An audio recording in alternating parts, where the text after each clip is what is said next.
There's something very democratic about it because there have always been, we've had great judges from year one, Martha Stewart, then P. Allen Smith, and then John Danzer, and this year Dominique Browning.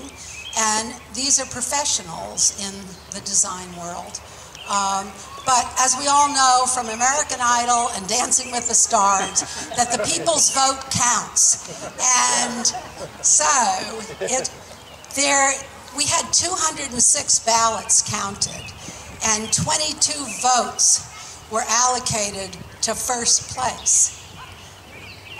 I am really excited about the people's choice because this isn't a dark horse.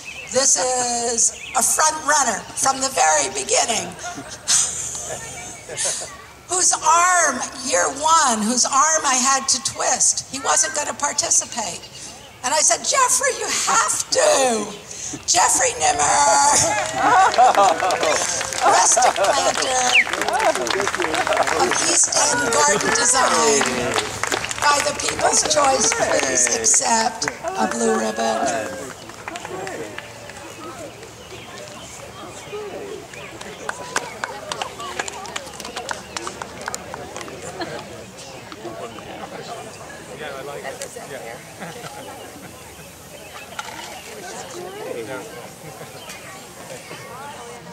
And now, the founder whose vision Longhouse is, and always will be, Jack Lenore Larson.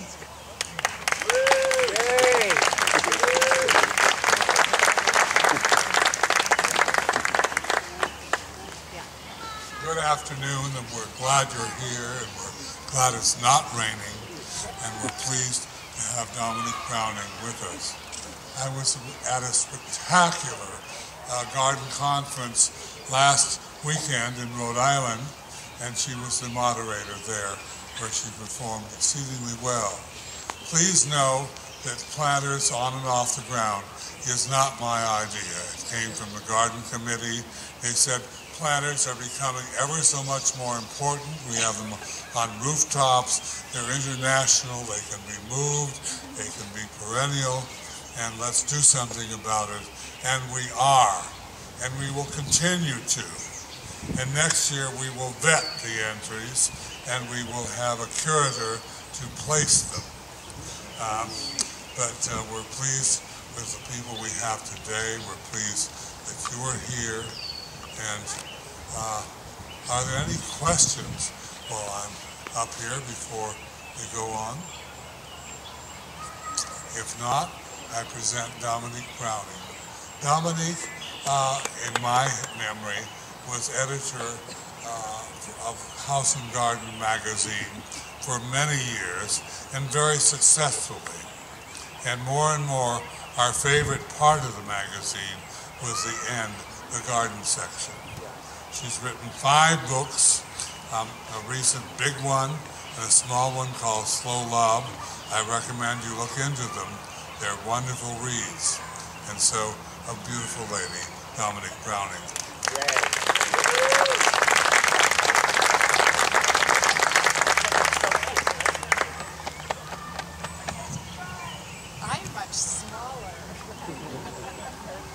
I'm much smaller than everybody here, clearly. Well, I'm delighted to be here. Thank you for having me, and thank you for the honor of being a judge. This was a really, really difficult choice, and I can see that I threw everybody a curve, and I'm delighted to have done that. When I saw these pieces, of course, this morning, nobody was in the garden. It was very quiet. And of course, I don't know whether you know, there are never name tags. You don't have any idea who made what.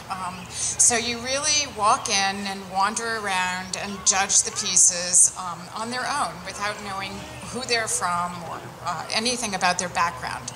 And as I walked around and I saw how difficult a choice this was going to be, I began to think about what was moving me emotionally. There were many, many beautiful containers and many beautiful arrangements of plants and color combinations and things like that.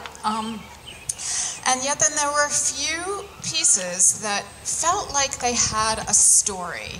And the most wonderful gardens that I have ever seen in my life always have a story. They have a wonderful visionary who had a dream for a house and a garden and expressed that. They have a story of a lifetime of collecting plants and planting and tending. Sometimes they have a story of moving and finding home again. But anything that is really moving and beautiful generally has a story to it, and it has personality. It has a uniqueness, a stamp of an individual. Nobody else would make that thing. And as I began to wander around and think about the pieces that no other person could have made, without knowing who they were, I began to focus on the pieces that I really, really was moved by. And so I'll start with the beach fence, which I loved. I thought that was such a creative use of material. I have no idea how it's going to hold up in a heavy rain. And coming from Rhode Island, from the coast of Rhode Island as I do, one wind and that would be that. However, in a protected place, I thought it was charming. I loved the colors. I thought it had a great textural play, and very, very creative and very lovely. And it spoke of a love of the beach to me. And then the next one, Tony Piazza, I thought was so elegant. A very, very beautiful use of metal and a beautiful use of color, very subtle color, chartreuses and these maroon plants, and the verticals and the horizontals I think worked very well together. And I liked the tension between the two pieces, and in fact we pushed them a little bit closer together so that they would really speak to one another. And I think that's a very, very elegant piece. The rustic planter just blew me away. I loved that one, and so I'm very happy for the People's Choice.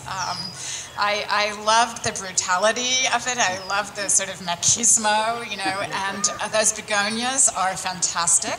I don't know how they will do in bright sun, but we're not going to worry about that. I think I took 1,000 pictures of it. I love the texture of the bark against the texture of the leaves, and when those plants come in at the top, the paradise, that will give a nice umbrella to those begonias. But I thought that also just had such personality and verve, and I was fascinated by that piece, really terrific. In third place, Tracy Jamar. Am I pronouncing that right? Where are you? There you are. And you look like your planter in this wonderful, you have this wonderful woodland color palette to the way you're dressed, and you're pale, and you look like a creature who hides in dappled shade. I was quite fascinated to see you. I think that piece is very, very elegant. I love how it is its own world into itself, and the planting combinations were beautifully chosen.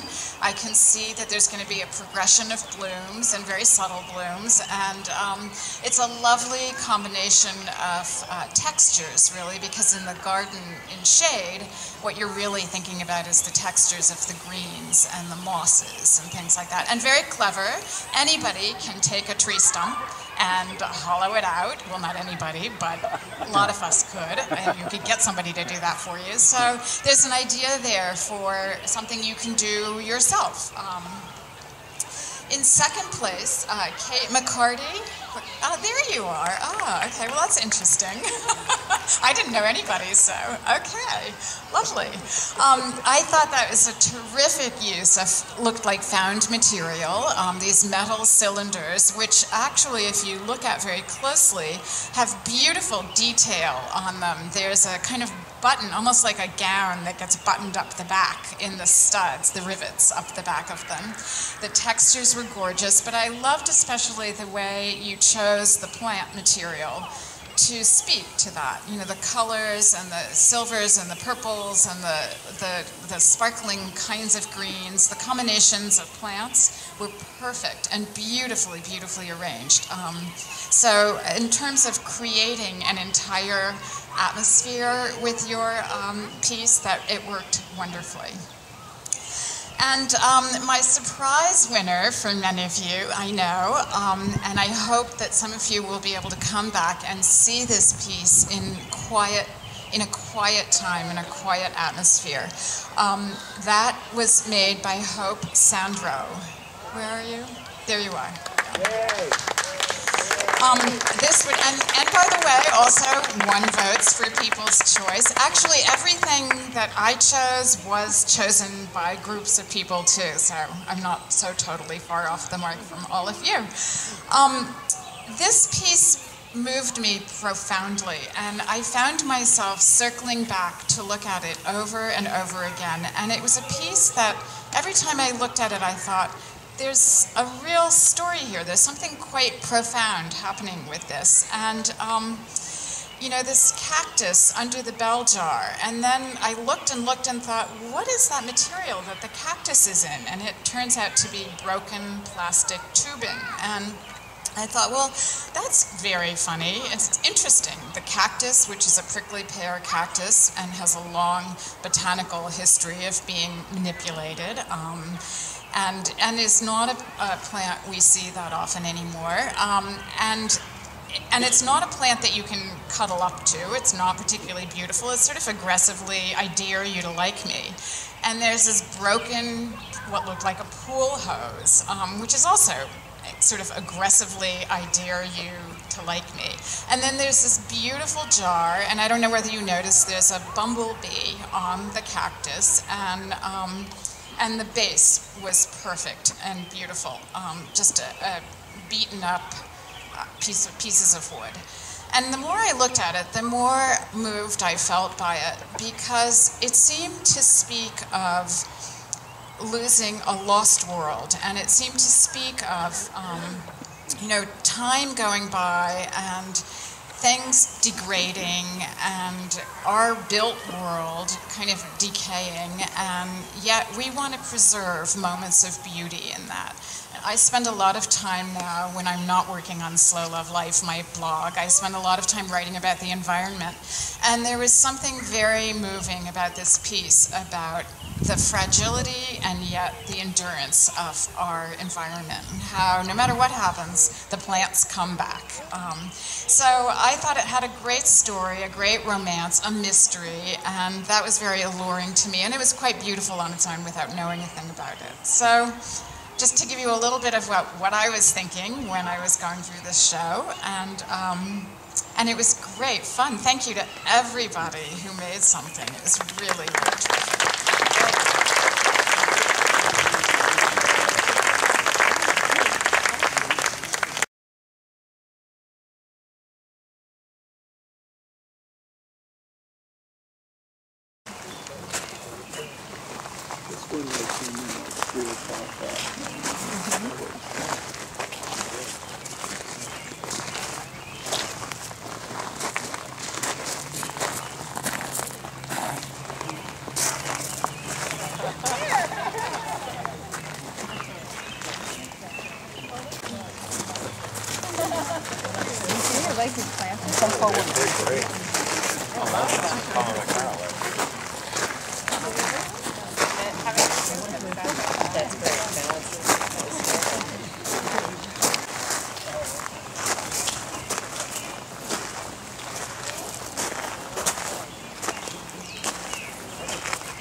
Maybe they've already voted.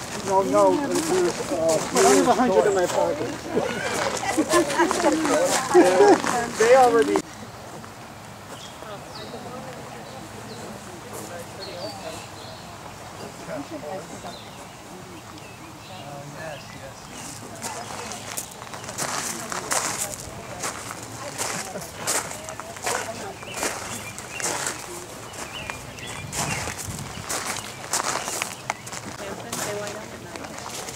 They have sofas that way. How nice would that look on the patio?